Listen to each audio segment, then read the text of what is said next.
Bom dia, boa tarde, boa noite, minha audiência deste programa maravilhoso. Eu sou Alex Porto, estou aqui com o Pepe Narducci. Você já nos conhece, mas dessa vez com um convidado muito especial, certo? David Chiodini, como está você, meu querido? Olá, meus amigos! Prazer enorme estar aqui nesse programa maravilhoso, lindão, quase 1 GB, né? Olha só, atrás um logo bonitão, uma guitarra, olha lá, ó. Ó. Tem duas guitarras? Duas guitarras. Olha só. Fala dele. Rapaziada, não é fraca, hein? Então é um Pois guitarrista, um cinéfilo. Se você quiser vir aqui um dia, Ivan, eu toco uma pra você, tranquilo. Toca uma mano. pra mim? É? Toco. Quanto você tá cobrando pra tocar? Cara, eu faço de graça, mano. De Eu graça. toco só sei por hobby. pelo seu algoritmo eu já notei. Mas é isso. Prazer, brincadeiras à parte, prazer enorme estar aqui pra gente falar. 10 dias estamos gravando, faltam exatamente 10 dias para o NFL Draft, o Natal do NFL Maníaco. Exatamente. Ô, Alex, eu queria, antes de começar esse programa, tá? Davis, como a gente já comentou com você, assim, a gente é muito fã do seu trabalho. E pra quem tá chegando agora, tá? O Davis já fez um programa com a gente lá atrás, na temporada de 2022, assim como o 2023. 2022 o Alex não tava aqui ainda. Exato. Então eu vou deixar esse programa também aqui na descrição, se vocês quiserem conferir aquele programa. O Davis, pra quem não conhece, trabalha no On The Clock, trabalha também nos canais ESPN, no Pro Football. Então, Davis, antes da gente começar o nosso programa, eu queria só que você falasse um pouquinho o que você faz nesses lugares, pra galera que não conhece ainda o seu trabalho. Bom, vamos lá. Estou, como falado, em vários lugares, né? No meu canal no YouTube também, @Davis Chiodini, é só procurar por lá também.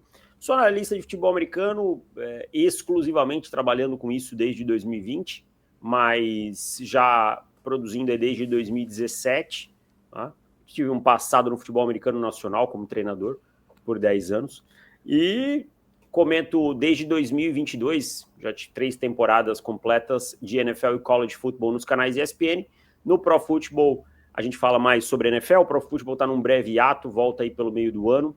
E o On The Clock, que é o primeiro site brasileiro especializado voltado ao NFL Draft, com o guia do draft, que está no seu 8º ano. Muito são bom, 200 inclusive. Prospectos analisados pela gente, eu e o meu amigo Felipe Vieira, projeto que eu tenho muito orgulho, que eu acho que mudou um pouquinho o jeito de enxergar o draft no Brasil. E aí, como eu falei, o meu canal, onde eu tô lá quase que diariamente falando sobre NFL. Muito bom. Ô, Davis, uma pergunta que eu tenho. O On The Clock, ele foi começado... Quem começou ele foi você? Quem começou foi o Felipe? Como que é? Eu, Felipe Pedro Pinto.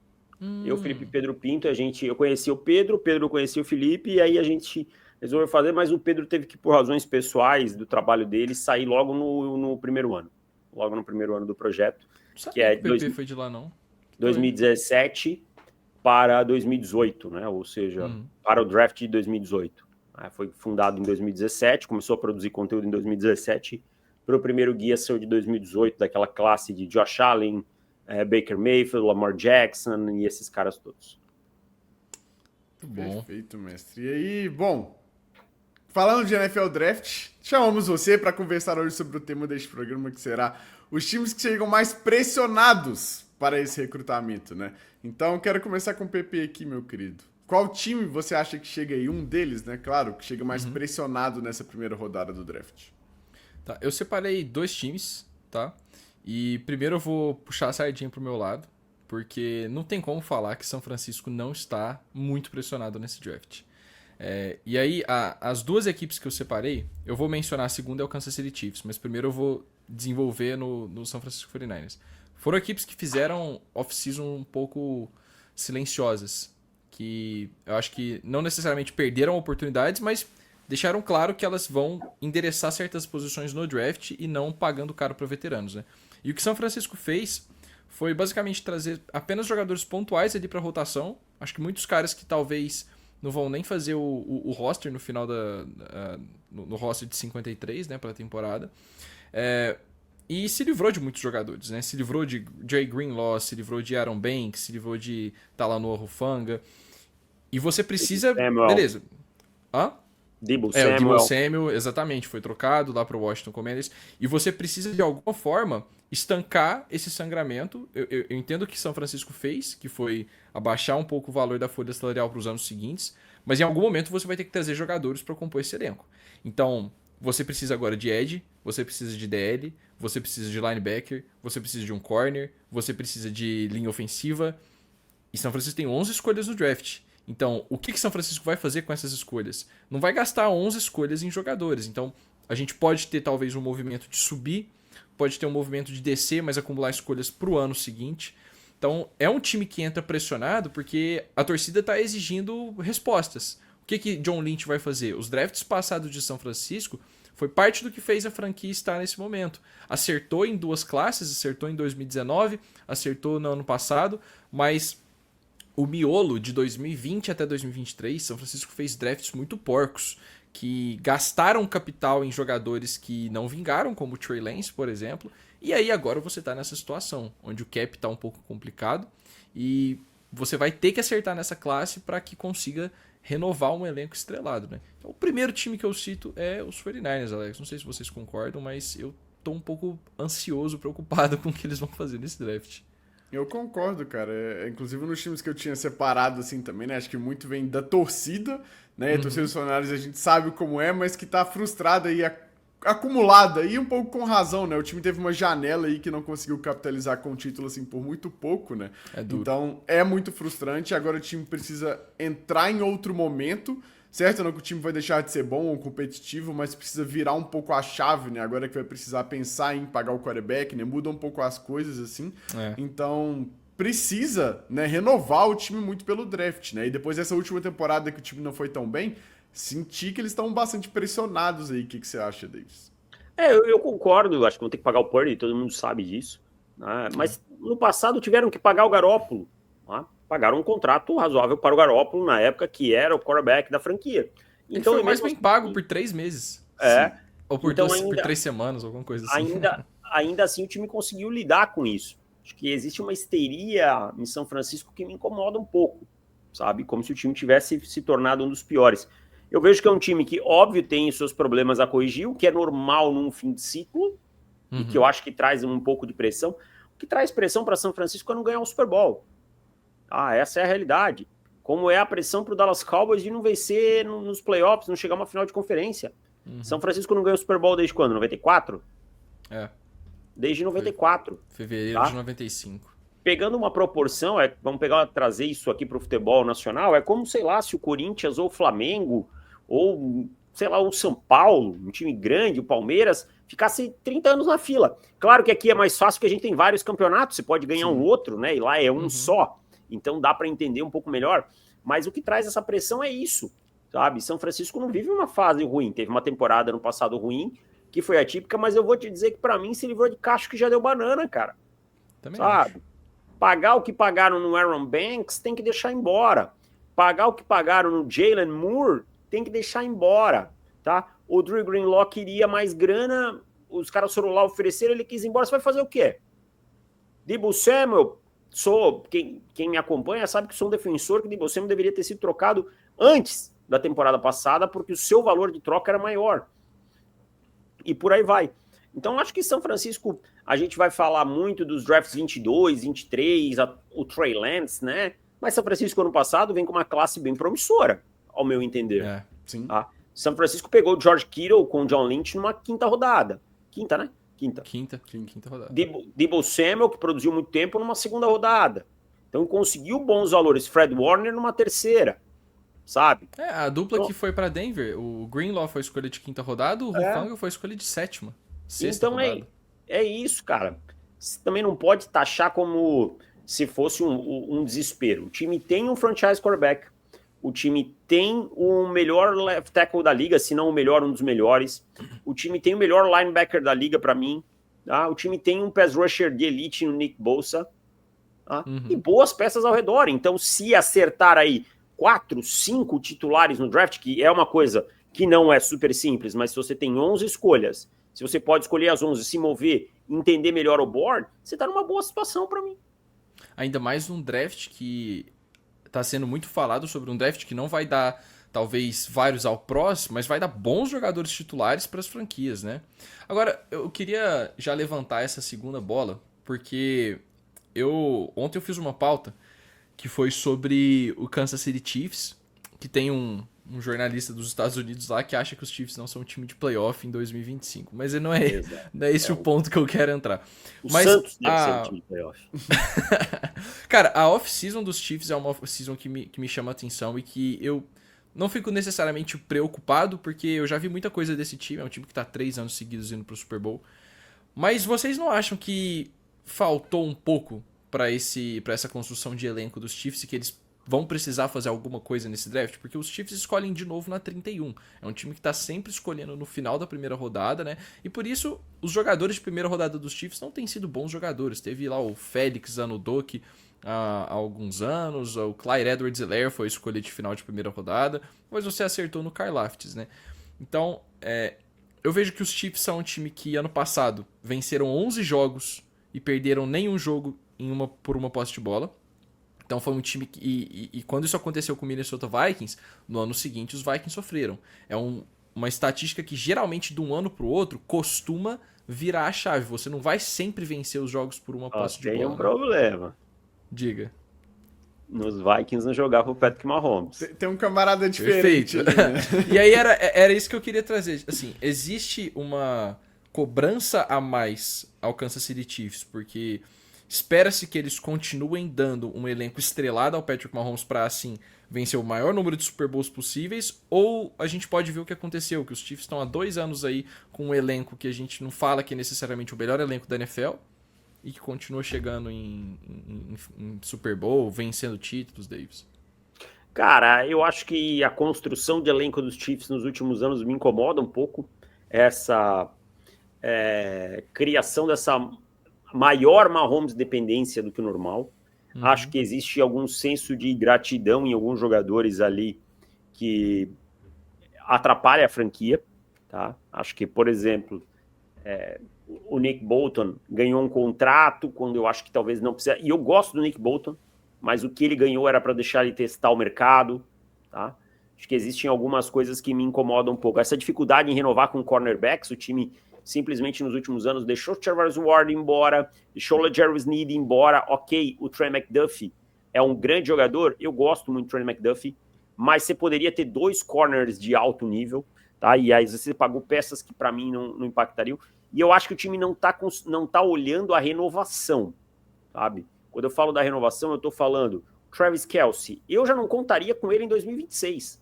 Então eu preciso estar atento ao que eu vou fazer para o lugar do Travis Kelce. Tá? Chris Jones, eu não posso esperar que o Chris Jones vá jogar em alto nível pelo resto da vida. Então eu tenho que programar uma substituição do Chris Jones. Eu acho que o time está sendo muito reativo. Por exemplo, pagar o que pagou para o Jalen Moore, para mim, não vale a pena. Tá? Você continua com uma need na posição de offensive tackle. O Jalen Moore é uma ótima projeção que teve 300 snaps ano passado. Tá? O Jawan Taylor a gente precisa falar, é um dos piores contratos. Deixa eu só ajeitar a câmera que eu acabei batendo nela. Inclusive a câmera nova, Davis, eu vi que a imagem melhorou, tá mais profissional. Sim, comprei faz algum tempinho. Acho que foi ali, um pouquinho antes do Super Bowl. O Jawan Taylor é um dos piores contratos dos últimos anos da NFL. Tá? A gente precisa falar isso. Essa insistência em alguns jogadores como Marquise Brown, mas é só um ano, 10 milhões, mas está ocupando um spot que poderia ser de um jogador melhor, sabe? Poderia ser de um jogador melhor. Então eu não gosto dessa construção dos Chiefs. Porém, entretanto, todavia, o que é pressão? A gente precisa lembrar disso. Nós podemos dizer que os Chiefs estão pressionados, mas se a pressão lá dentro não ressoa, não existe pressão. É o que eu falo muito sobre os Steelers. O torcedor aqui de fora, ele pode dizer esse time não ganha no playoff e tal. Se a direção, se o dono do time não cobra o GM de uma forma efusiva e o GM não cobra o treinador, a pressão ela não existe. É uma pressão ilusória que nós criamos. Tá? Então eu acho que a gente pode olhar um cenário talvez mais preocupante que pressionado do Kansas City Chiefs. Eu ia entrar justamente nesse ponto, assim, Davis. Eu não vejo o Chiefs pressionado tal qual talvez outros times que a gente fale aqui, como os 49ers, por exemplo, que talvez seja um pouco mais no médio para ser mais, tipo, do head coach e do general manager caírem, né? Não que eu acho que isso vai acontecer com os 49ers depois de um draft ruim, mas de ver essa pressão da torcida também, sabe? Eu acho que o Kansas City Chiefs, como o Pepe mesmo disse, né? Chegou em 3 Super Bowls nos últimos 3 anos, sabe? Então a barra já é muito alta. E aí acho que existe uma E pressão perdeu pra assim, quem no último relativa, ano, né? Alex? Go Birds. Go Birds, certo? Não pode esquecer mesmo, você tá totalmente correto. Né? Então, assim, acho que a barra dos Chiefs é muito alta, de fato, então tem uma pressão, assim, que é relativa, né? Do Chiefs talvez até voltar a ser tão dominante quanto era, mas, ao mesmo tempo, tipo, 3 Super Bowl nos últimos 3 anos, sabe? O quão mais dominante você pode ser, digamos assim, né? Eu acho que eu tô nessa com o PP, assim, que vai ter uma variância diferente, né, das jogos de uma posse, etc. Talvez o Chiefs não classifique, né, como seed 1, dando esse exemplo assim, mas eu acho que sim, precisa ter um bom draft como qualquer outro time, mas eu não o classificaria como um time que chega pressionado para esse recrutamento, sabe? Dito isso, vou puxar então um time que é rival, digamos assim, desse aqui, o Cincinnati Bengals. Já é um time que eu acho que chega pressionado, sabe? Foi aí pela rota de renovar com o Ja'Marr Chase e com o T. Higgins que eu também acho que é um caminho tão válido quanto não fazer isto, certo? Deixar o T. Higgins ir. Sei que muita gente discorda, assim, né? Pode preferir outro tipo de jeito de construir o seu elenco. E, de novo, eu também acho válido, mas Eu não eu gosto gosto dessa estratégia. Sim, né? Mas vai depender agora, então, de renovar principalmente essa defesa no recrutamento, sabe? Porque aí você fica muito, né? Você paga o ataque, drafta a defesa, um pouco Philadelphia Eagles, mas o jeito que os Eagles fazem os contratos é bem diferente, né? Mas funciona, cara. Mas funciona. A gente tem que lembrar que tem um coordenador defensivo novo. Eu acho que o grande X nos Bengals é essa renovação do Trey Hendrickson, sai ou não sai, e se ela sair, com certeza vai ser via uma reestruturação do Joe Burrow, o que é perfeitamente normal em times que têm um franchise quarterback de alto nível, não é nenhum drama. O triste é você ter que fazer reestruturação de contrato do Derek Carr. Tá? Aí sim você tá na M, desculpa. Bom não vou que eles falar não fizeram isso antes da lesão, né, Davis? Que bom que o Saints não fez isso. E aí é isso, cara. Mas quando você tem um cara que você quer que seja o seu franchise quarterback por longos anos, você só vai jogando esse dinheiro pra frente e distribuindo em signing bônus. Não é problema nenhum. Tá? O problema é quando você tem dúvida. Ou quando você faz que nem o Saints com o Carr, com Cameron Jordan, com Malvin Kamara, esses caras. Mas assim, o meu problema com os Eagles, com os Bengals, é mais essa questão de como foi estruturado esses contratos. Agora, precisa resolver esse imbróglio com o Trey Hendrickson até o dia do draft. Vamos trocar, não vamos trocar? Vamos pegar uma pick de segunda rodada ali dentro do top 40, 45 por ele? Não vamos. E gastar esse draft em defesa, cara. Você precisa gastar esse draft em defesa. Tá na 17, caiu um de Had Campbell, boom. Caiu um... estamos de volta, pegamos uma pick de segunda rodada pelo Trey Hendrickson, preciso de um edge, preciso de um jogador de miolo. E você tem que confiar que o Al Golden vai conseguir tirar alguma coisa desses caras. Tá? A verdade é que o Lou Anarumo, eu acho que ele pagou o pato, é aquela frase do Tropa de Elite. O sistema dá a mão para não perder o braço, foi o Lou Anarumo. Tá? Pagou o pato por uma defesa que não teve a renovação quando precisava. Demorou-se a renovar. E aí, a gente volta naquilo que a gente fala tanto sobre futebol americano. Nem tudo é sobre sistema, nem tudo é sobre treinadores. Muitas peças performaram muito abaixo do ideal. Jermaine Pratt, Logan Wilson, o que aposentou agora, o Hubbard. Muitos caras que caíram muito de nível. Os safeties que o time buscou não deram certo. Não deram certo, não performaram. Então, alguém tem que pagar a conta. Nesse caso, foi o Lou Anarumo. E acho assim também, Davis, em relação a Cincinnati, que o GM pode ter errado até, assim, nessas escolhas, e como você diz, né, necessariamente, às vezes é mais das pessoas do ano em si, mas que os Bengals tentou se antecipar a essas renovações. Então o Bengals escolheu bastante do lado defensivo e acabou não dando certo. Não dando certo. Mas... O Sai, por exemplo, Exato, o cara que também né? nunca virou um pass rusher de alto nível, por aí vai. Acho que a estratégia pode ser válida dessa mesma forma daqui pra frente, sabe? Acho que ainda dá pra resolver dessa forma.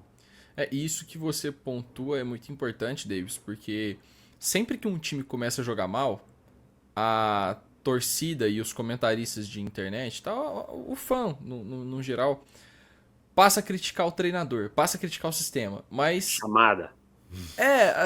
Assim, que sistema?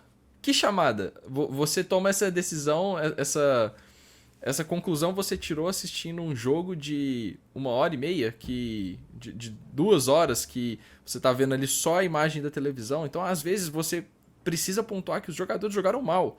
Que foi algo que a gente pontuou algumas vezes ano passado também, né, Alex? Que às vezes não era o coordenador, o Kyle Shanahan, que tava errando nos 49ers. Era o Deebo Samuel dropando uma bola, era o Brock Purdy errando uma leitura. Às vezes acontece isso, a gente precisa botar na equação que são jogadores que estão jogando, né? Sim. Porque a gente queima treinador também de uma forma absurda.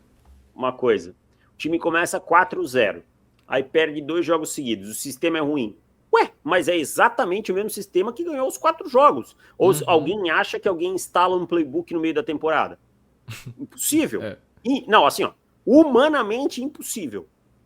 Humanamente impossível. Você pode fazer finos ajustes, sabe? Vai ter aquelas jogadas que os caras do controle de qualidade vão te dizer: olha, nós precisamos desenhar uma coisa aqui para atacar esse meio do campo que fica livre. Estou usando um exemplo bem hipotético, tá?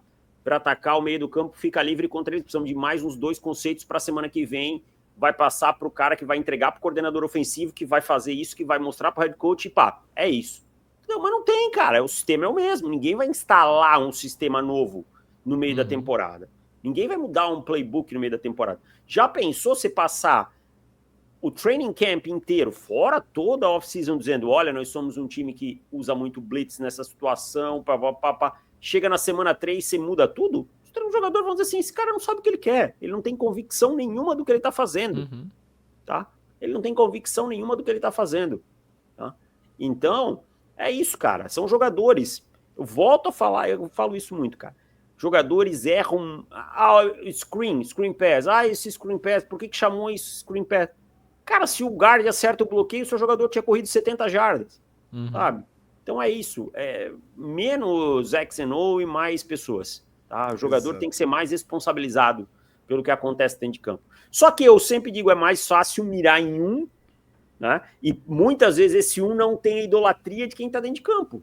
Sim. Ou vocês acham que o torcedor prefere criticar o Zach Taylor ou o Joe Burrow, que ele tem a camisa? Ele vai preferir criticar o Zach Taylor. É igual usando esse ponto assim também no draft, né, Davis? Que eu falo assim, a gente escolhe pessoas, não posições. Então, o Eagles tem que draftar um edge. Que edge?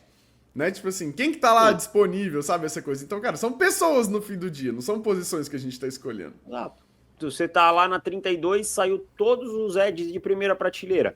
Porque você precisa draftar um edge, você vai draftar o Ashton Gillott na 32? Não tem como. Você tem que draftar um jogador que seja compatível.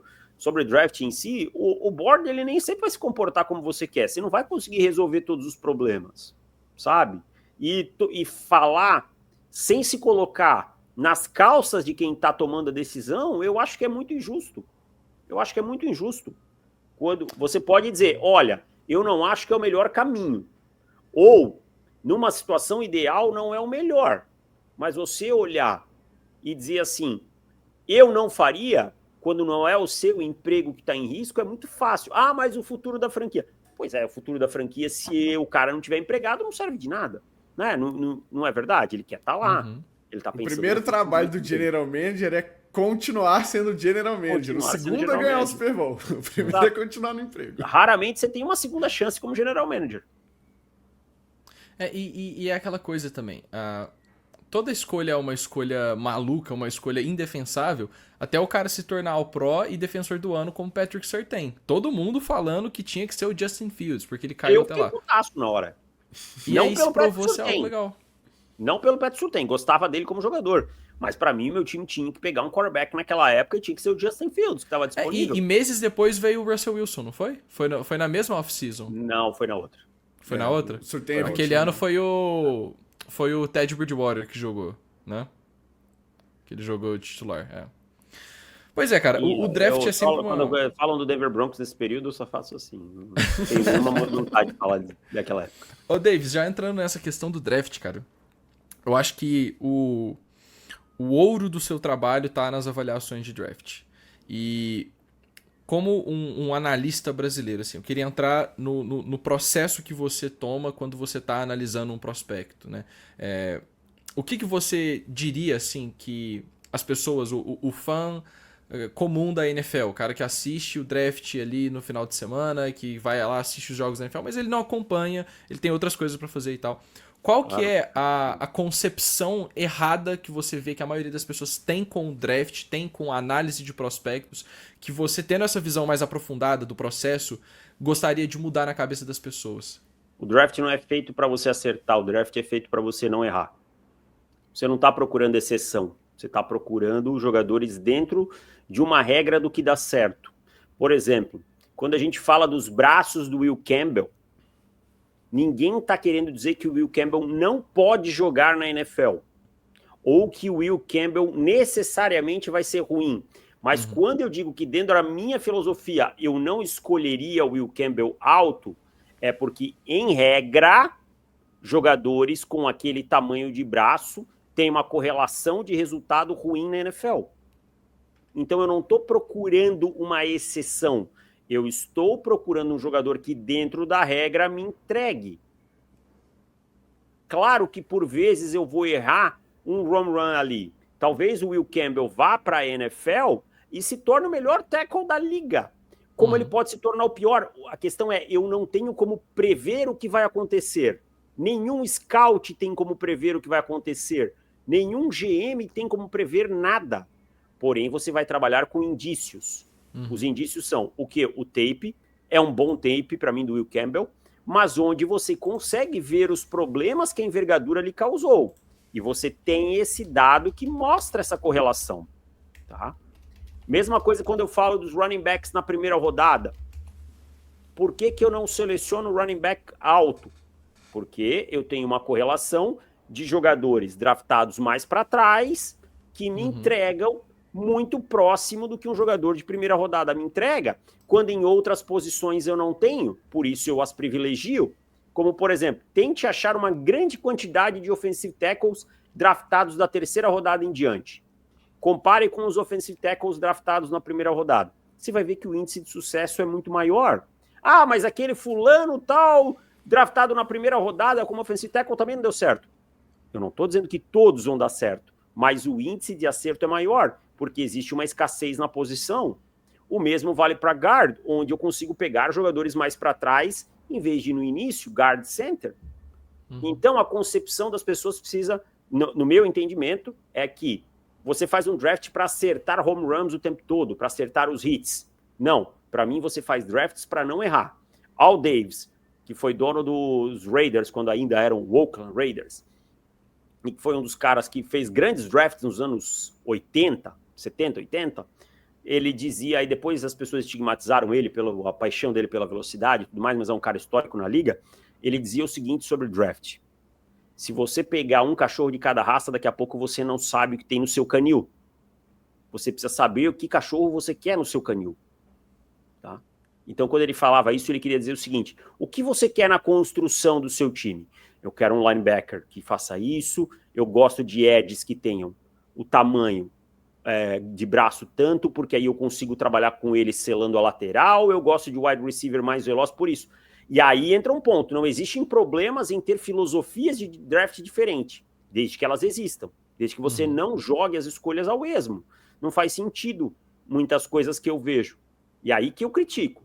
Ah, poxa, mas você acha que você critica quem pega running back alto? Hoje eu já não critico mais. No passado talvez fosse mais radical, e isso a gente vai aprendendo com o tempo e com a idade. Mas eu tenho a minha filosofia, eu consigo lidar com a filosofia alheia. Mas eu tenho ela muito clara e eu consigo explicar os motivos da minha. Esse é o grande ponto. Para mim, o draft é feito sobre não errar em vez de só tentar acertar. Perfeito. Eu vou até, Pepe, seguindo nessa pergunta, assim, uma coisa assim também que acho que fica como dica, digamos assim, né? Ah, eu não assisto tape, né? Então que você tem essa profundidade, assim, de análise e tal, que você chega lá na Auto N2, tipo assim, igual as pessoas, né, como a gente que trabalha com isso precisa fazer. Vai lá e assiste um highlight, 5 minutos, Shedeur Sanders Highlights, né? Mason Graham Highlights. Eu acho que isso já faz diferença em relação a só ler o que alguém tá falando de um jogador. Você assiste NFL, você sabe como é ver um cara que é relativamente diferente dos outros, digamos assim. Então, o highlight não é a mesma coisa da tape, certo? Na hora de fazer a análise. O highlight não te mostra o ruim, né? Exato, né? Mas você enxergar como é aquele prospecto, assim, em alguma medida, eu já acho que faz alguma diferença. sabe? Então acho que essa coisa assim, não tenho tanto tempo, né? Não trabalho com isso, mas tipo assim, quero saber um pouco mais, vai lá e assiste. Eu acho que já tem um nível assim diferente de você só repetir a opinião de alguém que, né, tem um processo diferente do seu. E eu acho que é assim, cara, cada um consome do jeito que quer, né? Cada um. Tem gente que não gosta de ver tape, não quer saber nada do draft, só quer saber quem é o jogador que o time dele escolheu e, ó, 100%, cara. Sim. Quem sou eu para dizer como você tem que consumir futebol americano? Tem gente que gosta de só sentar no domingo e assistir o jogo. E que, eu não gosto muito do Davis, que o linguajar dele é um pouco mais técnico, eu prefiro fulano. 300%, cara, é direito de escolha das pessoas. Pô, a gente não pode achar que a gente vai agradar todo mundo e que todo mundo tem que seguir a tua premissa. Imagina o cara que trabalhou hoje, das 7h30 às 5h30 da tarde, pegou um ônibus, foi para casa, chegou em casa às 7 horas, ele quer ficar com o filho dele. Não dá para ele ver tape, entendeu? E tá tudo certo, cara. Tá tudo e é certo. aquela coisa, né, David, Agora, de você saber se posicionar de acordo com o que você vive. Então, só pegando esse gancho. Eu sou muito esse cara que eu trabalho o dia inteiro com futebol americano entregando volume. Então, eu chego no final do dia, a última coisa que eu vou fazer é assistir por vontade própria uma tape de futebol americano. Eu vou ver uma série, eu vou ver um filme e tal. Então, eu não me sinto uma pessoa apta a falar de draft dando as minhas análises. O que eu consigo falar é baseado, por exemplo, no que eu leio do guia, no que eu vejo de um certo jogador ou outro que me interessou e tal. Mas aí a gente recorre aos especialistas, né, que também vão errar. E aí é outro ponto que eu queria... Cara, analista de draft, o que as pessoas precisam entender é que a credencial é que o cara se dedicou a avaliar e facilitar o entendimento para vocês. Só que assim, quem tá se reunindo com os atletas, fazendo reunião lá de top 30 visit, quem tá passando o playbook pros caras e vendo como que eles voltam o playbook para essas pessoas, porque acontece isso, os quarterbacks eles recebem os playbooks das franquias, estudam e aí os times fazem uma entrevista com eles. Então, isso quem tá vendo são os caras. O que a gente tá fazendo, no máximo, é uma análise superficial do que tá com a gente, que é a tape, né? Que é a vista. Do que a gente tem acesso. Mas aí eu vou fazer uma pergunta para essas pessoas que acham que criticaram um analista de draft. E assim, criticar é diferente de dar uma opinião. Você pode dar a sua opinião à vontade e ser diferente de quem... Isso não existe nenhum problema. Mas eu vou aqui, nós estamos indo para o 4º ano desses caras. Eu vou citar alguns nomes. Ivan Neal. Kenyon Green. Tá? Treylon Burks. Trevor Penning. Kenny Pickett. Tá? Khair Elam. Tá? Já vou terminar. Tá? Daxton Hill. Lil Cine. Sabe o que todos esses nomes têm em comum? Todos eles foram escolhas de primeira rodada no draft 2022. Todos esses caras não performaram bem. Cobra o time também. Manda uma mensagem pro cara que escolheu. Tá? Porque muitas vezes o argumento que a gente recebe é o seguinte: você acha que você sabe mais que o cara que tá lá? Ninguém tá competindo sobre saber mais ou não. São opiniões. Se você não gosta... O que eu não consigo entender é o seguinte: a pessoa não quer ouvir uma opinião. Por que ela abre um vídeo, um texto, algo que ela não quer ouvir? Ela tem todo o direito de só gostar de ver o jogo. Como eu falei antes, quem sou eu para dizer como ela tem que consumir? Agora, ela não conseguir conviver com uma opinião alheia, que é mais problemático. E no draft a gente vê isso muito. Tá? E opinião não é ouvir o que você quer ouvir. Senão, faça você mesmo. Tá? Então, acho que esse é o grande ponto. Se os avaliadores que têm todo esse acesso aos jogadores erram, quem dirá os analistas? Tá? Ivan Neal foi uma escolha 7. Kenny Pickett está indo para o 3º time após ser uma escolha de primeira rodada do Pittsburgh Steelers. Tá? São pessoas. Às vezes o cara acertou no Ivan Neal. E eu nem estou dizendo que é o caso do Ivan Neal. Mas ele chegou lá na NFL e ele ficou preguiçoso porque ele viu a conta bancária dele. Vai fazer o quê? Ele ia adivinhar? Ele podia ter indícios e tal, mas... No geral, todo mundo falou bem do cara, ele era um ótimo prospecto profissional, lidava muito bem, treinava, work ethic. Chegou lá, ele viu a conta bancária dele e falou: quer saber? Vou ficar me esforçando. E o que o avaliador vai fazer?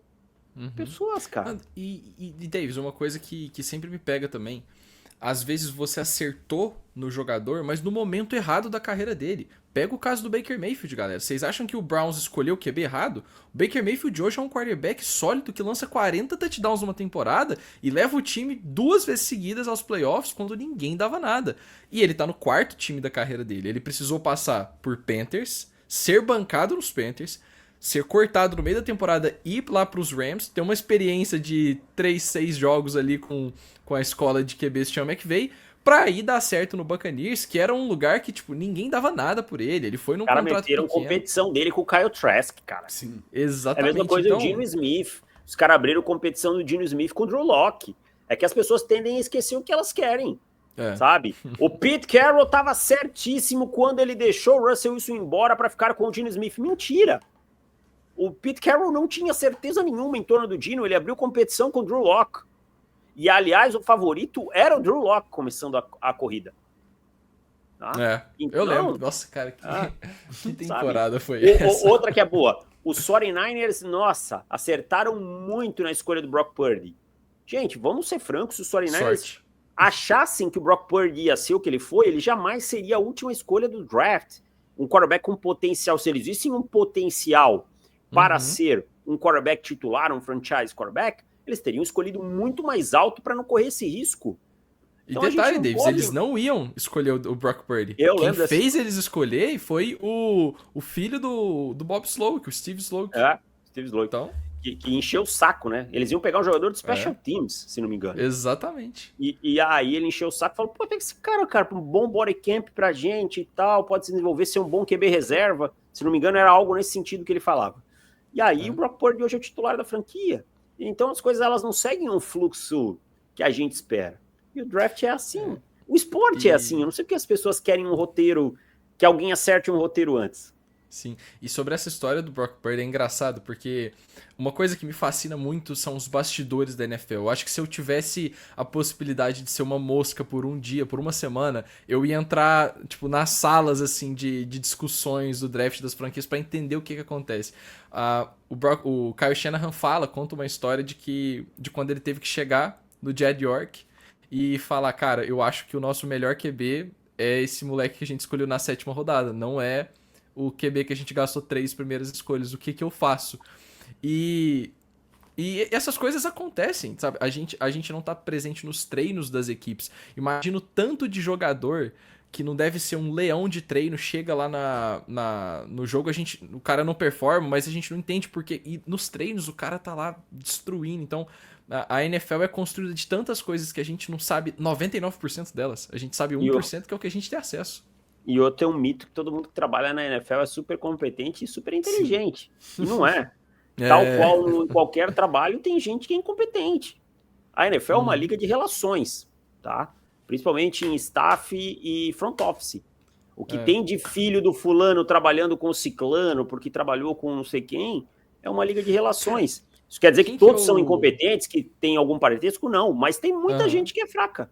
Para o nível. Quem é o cara que negou o jogador por conta do rating do Madden? Putz, foi o dono dos Jets, o Woody Johnson. Mandou o filho dele olhar o rating no Madden.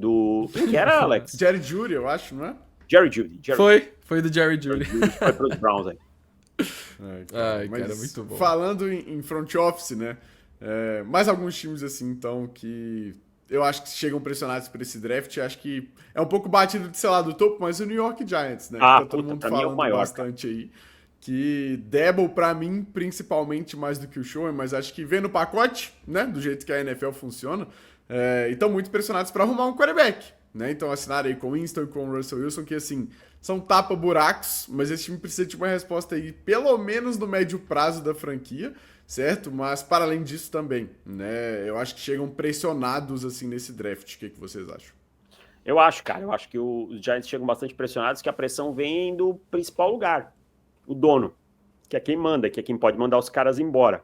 O cara deixou muito claro, vocês precisam resolver a situação de quarterback. Eu quero ter um quarterback em 2025, tá? Não sei se ele vai ser o mesmo de 2026, mas eu quero ter um quarterback que me deixe em condição de competir. E aí eles foram atrás do Russell Wilson, que querendo ou não deixou os Giants em condição de competir. Só que o ambiente os Steelers, desculpa. O ambiente é completamente diferente. é tudo muito diferente, sabe? É tudo bem diferente lá em Pittsburgh e em New York. Então, a pressão tá grande, e aí o fato do Saquon Barkley, por quem o John Mara, que é o dono da franquia, era apaixonado, ter saído, dado muito certo no principal rival e ganha o Super Bowl, sendo, para mim, o melhor jogador dos Eagles na temporada, machuca demais, isso coloca uma pressão extra, sabe? Então, para mim, é um time que chega muito pressionado. Inclusive, Davis, o que você faria no cenário onde você pudesse escolher? Assim, vamos supor que os Browns escolheram o Shedeur Sanders. Caiu pra você Abdul Carter e Travis Hunter. O que você faria sendo os Giants? Se eu fosse os Browns? Não, se você Travis fosse os Giants. Ah, se eu fosse os Giants, desculpa então. Isso. Peraí. Saiu o Cam Saiu Ward, não. Sanders, Cam Ward pros Titans, Shedeur Sanders pros Browns. Chegou na sua mão. Travis Hunter e Abdul Carter. Sendo Hunter. Sabe muito. Melhor jogador do draft, eu posso escolher ainda onde ele vai me impactar, fazer uma grande dupla com o Malik Neighbors, mas aí eu ressalvo que o Malik Neighbors tem um potencial como wide receiver maior que o do Travis Hunter. Para mim, o Malik Neighbors era o meu jogador número 2 geral do board ano passado. Só ficava atrás do Marvin Harrison Jr. Ele era seu 2 geral? Era o 2. Eu acho que era o 2 ou o 3, eu não me recordo, cara. Eu sei que Calma era aí assim. Que eu abro o guia aqui agora pra você. Era Caleb Williams, Marvin Harrison Jr. e Malik Neighbors. Era algo nesse sentido. Adoro esses Marvin jogadores. Harrison, Malik Neighbors, Caleb Williams, Drake May, Joe Alt. Top 5. Era esse 5, meu top 5. E eu adoro esse tipo de jogador como Malik Neighbors, capacidade de fazer uma jogada que muda a partida. Acho que isso tem muito valor na NFL. Por isso que eu falo que Jalen Waddle é melhor do que vocês falam. Sabe muito. Vou jogar essa pimentinha porque eu vi uns cortes. O Alex adora o Jalen Waddle. Muito bom estar do lado certo da força. E aí, cara, eu acho que eu gostaria mais dele jogando maior parte do tempo como cornerback. Eu acho que você faz uma grande dupla ali com o Paulson Adebo, que chegou. Você tem algumas outras peças como Drew Phillips, tá? E aí ele talvez entrando em alguns pacotes, que eu acho que é mais fácil isso, você ser um cornerback full-time, e aí ir para a posição de wide receiver em alguns momentos, que o contrário. Tá? A defesa você tem que estar mais na mesma página todo mundo. É mais complicado. Eu pensava o contrário, mas eu fui convencido pelo Alex depois. Justamente quando ele falou essa parada que a defesa ela precisa estar unida. Não dá pra você plugar um cara lá e falar assim, faz sua parte. Não. Aí o cara faz uma cagada e... Exato. A defesa é mais unidade, o ataque chega assim, corre uma post aí. Mas tipo assim. O Devin Hester falou isso numa entrevista. Ele falou, cara, se você draftou um jogador como o Travis Hunter, o seu trabalho é alimentá-lo. Ele é um cara especial. Como que você vai fazer isso? Você não precisa dar a ele 20 alvos numa partida. Você pode colocar a bola na mão dele 5, 8 vezes num jogo e ver o que ele vai fazer com isso. Ele pode ganhar o jogo pra você. Exatamente. Tá. Você coloca ele numa situação de red zone, você tem Malik Neighbors e ele, como é que você vai defender isso, né? Como é que você vai ter velocidade que chega para defender? Você vai precisar abrir a sua defesa e aí você pode, quem sabe, usando os Giants, o Tyrann Tracy correndo com a bola, porque aí você abre espaço. Então, o futebol americano a gente nunca pode ficar analisando, e isso é uma outra premissa, de forma muito isolada. Uma coisa sempre tem conexão com a outra, né? Eu movi uma peça aqui, por que eles correram aqui? Porque eu movi essas peças aqui e abri o espaço. Então, o futebol americano, costumo dizer, é simples, mas não é simplório. Perfeito. Como que você fala, velho? Que o futebol americano é simples. Davis, cara, isso, eu Se jogando Madden, se fosse né? complicado. Chega na red zone, eu falo, tá, como é que eu vou jogar essa bola no Malik Neighbors aqui? É simples assim. É correria, né? Cara que eu tô olhando. Não é xadrez. Aí a gente tem que seguir o princípio de Urban Meyer. Entregue a bola na mão dos seus melhores jogadores e veja a mágica acontecer. É isso. Você quer entregar a bola 10 vezes nos Jets na mão do Allen Lazard ou 10 vezes na mão do Garrett Wilson? Eu quero entregar 10 vezes na mão do Garrett Wilson. Porque eu sei que ele pode fazer das 10, 2 jogadas especiais. Enquanto o Lazard, se ele fizer uma a cada 30, é lucro. Ele pode receber as 4 jardinhas, mas ele não vai transformar em 70. É só olhar o Jamar Chase. É um cara que, pra mim, faz jogadas especiais. É esse que é o grande X. Perfeito. Agora, mais um time aqui que eu ainda tenho como pressionado, cara, que eu acho que também é um pouco muito da nossa cara, assim. Olha depois do top 10?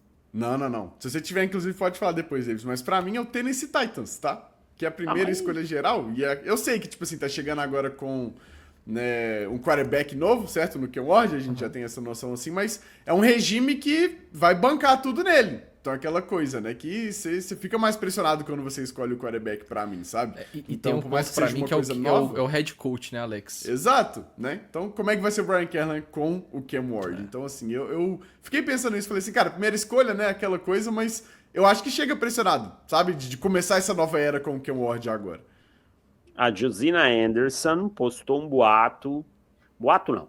Boato é uma palavra feia. Ela postou algo dando a entender que ela precisa falar com a fonte dela no início da semana do draft e depois ela repostou uma notícia do Kirk Cousins e aí falando que de uma transição em Tennessee e tal. Eu acho improbabilíssimo porque o Kirk Cousins tem a no trade clause, né? Ele não vai querer competir com o quarterback número 1 do draft. Mas já pensou? Que loucura. E eu costumo dizer que no draft nada é impossível. Nada é impossível. Mas eu tenho um time também que tá fora do top 10 aí que eu queria falar, cara. É o Miami Dolphins. O Miami Dolphins. O grande Paulo Antônio.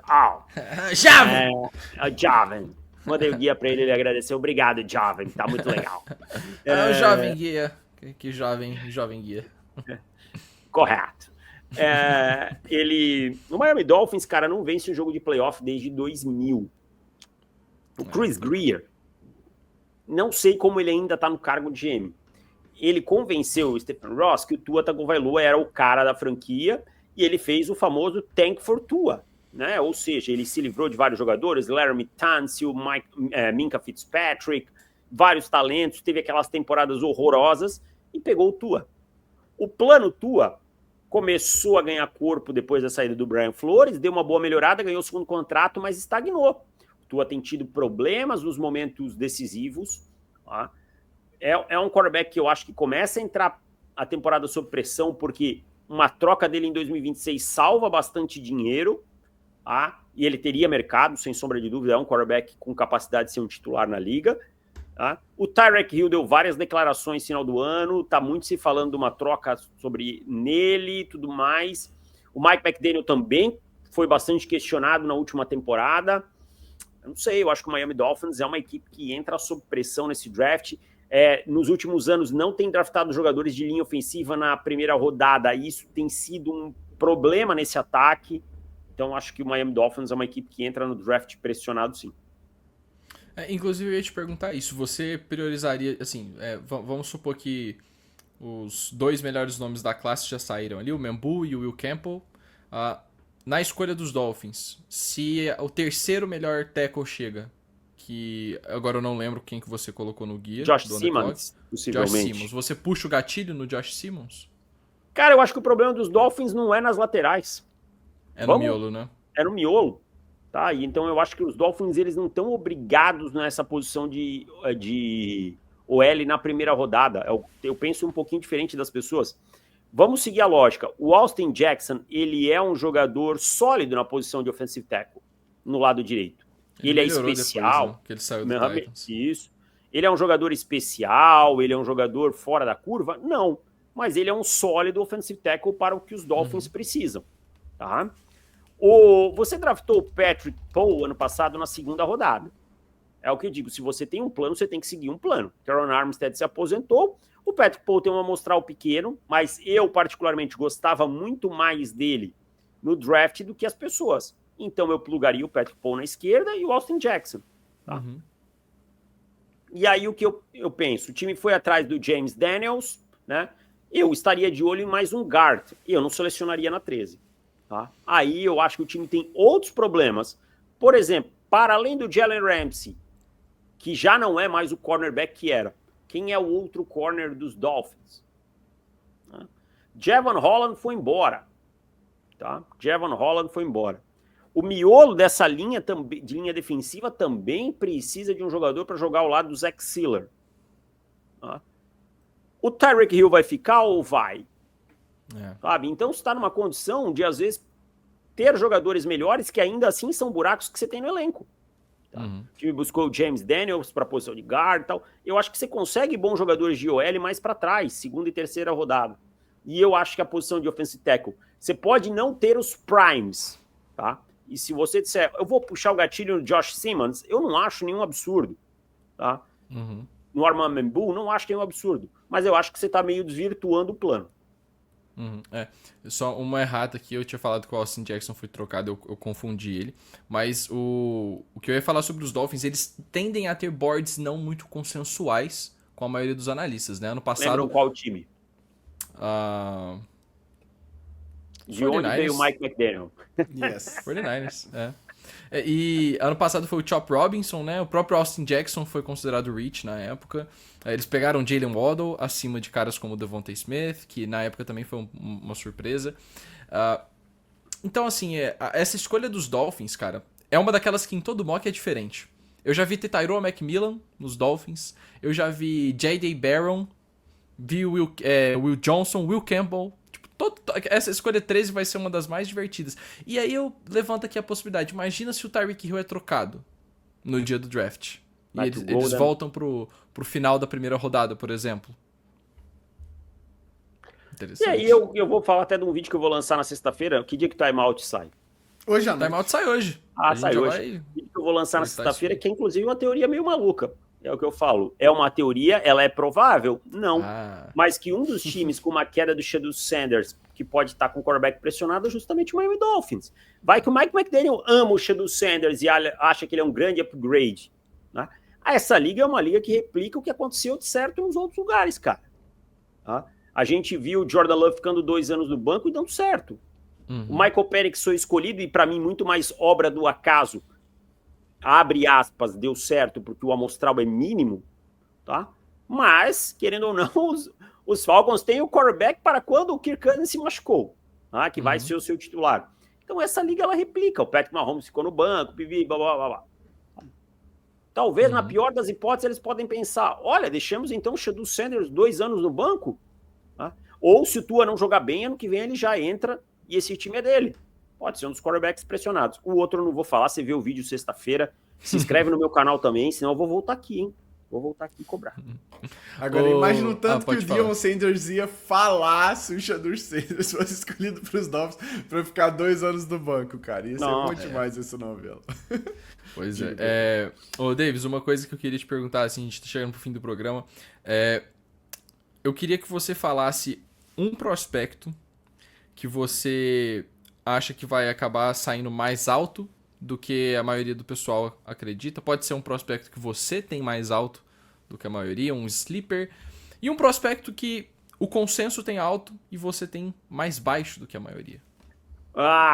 Um prospecto que eu acho que vai sair mais alto. Donovan Ezeruaku, de Boston College. O cara que teve muito sexo no ano passado, não é tão alto. Finalzinho de primeira rodada?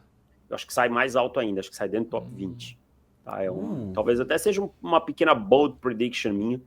Tá? Interessante. É um cara que, para mim, vai sair dentro do top 20. É um cara que tem braços muito longos, é um freak atlético, é o tipo de edge que a NFL gosta. E eu já digo aqui, torcedor do Denver Broncos, fique de olho na 20. Lembrem que o Sean Payton selecionou o Marcus Davenport lá no New Orleans Saints, tá? Então fiquem de olho que pode acabar aparecendo no Denver Broncos. Um jogador que eu acho que vai sair mais baixo do que eu escolheria, Malachi Starks. Não teve um super combine, não é super veloz, mas é um jogador, para mim, que tem todas as ferramentas para ser um grande safety. Para mim, vai sair depois do top 20 e o time que o selecionar vai conseguir um steal. Tá? E um jogador que eu acho que eu gosto muito menos que a média... Jalen Walker. Tá? Jalen Walker, eu acho que o desenvolvimento dele... Tenho muitas dúvidas de como ele vai ser como pass rusher, como também acho que ele chegou atrasado como linebacker.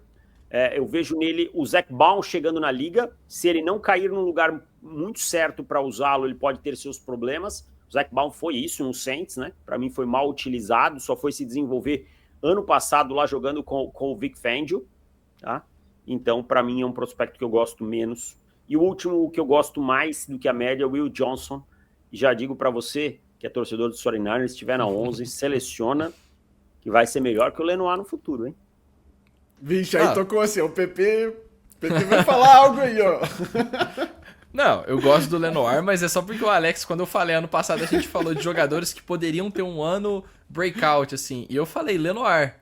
E aí o Alex, meu Deus, quem é Deommodore Lenoir? E eu falei, cara, calma. E aí no meio da temporada renovaram o contrato dele por 18 milhões por ano, tipo, acontece. Mas eu acho muito engraçado como vocês dois pensam igual, cara. As opiniões que o Davis vai dando assim, eu falo, mano, é o timeout que eu e o Alex grava toda semana. Jalen Walker, o próprio, que vocês falaram agora há pouco. Jalen Waddle? Jalen Waddle.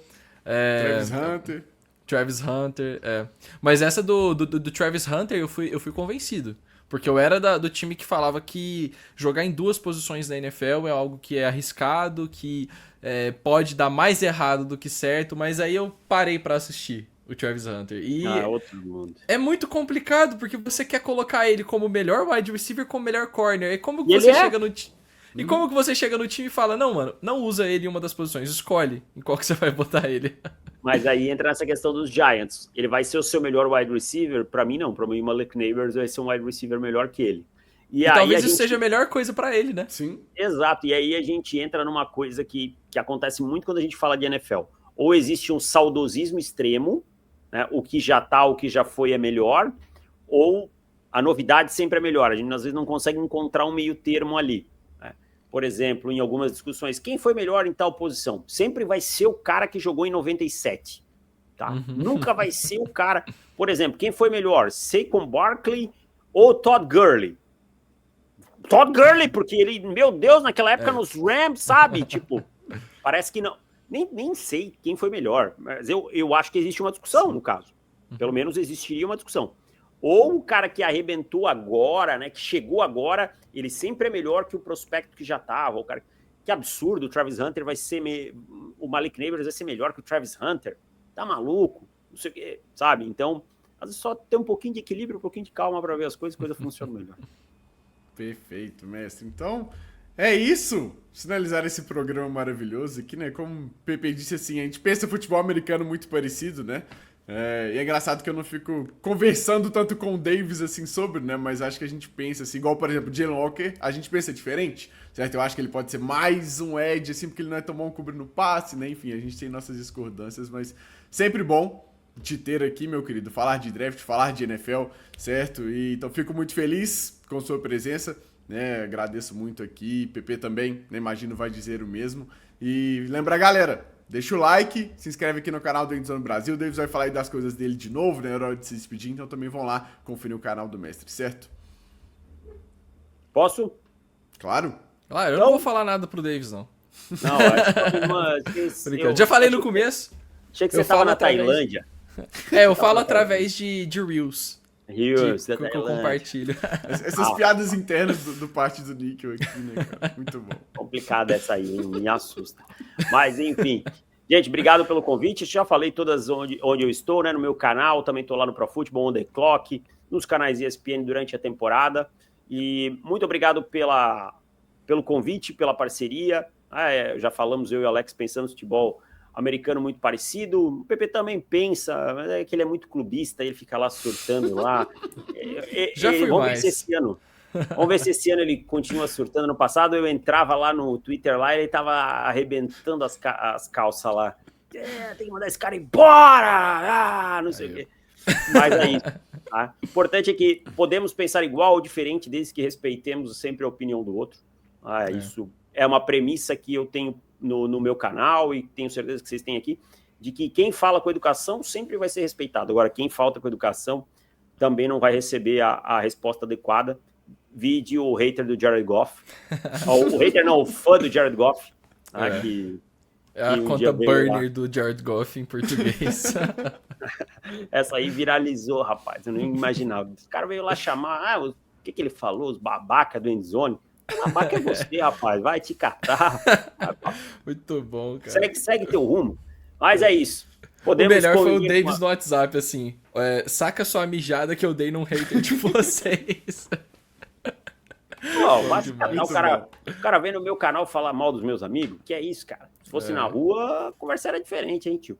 Mas é isso, gente. Obrigado de verdade. E que tenhamos um bom draft. E depois também que possamos descansar um pouquinho, que eu tô cansado pra cacete.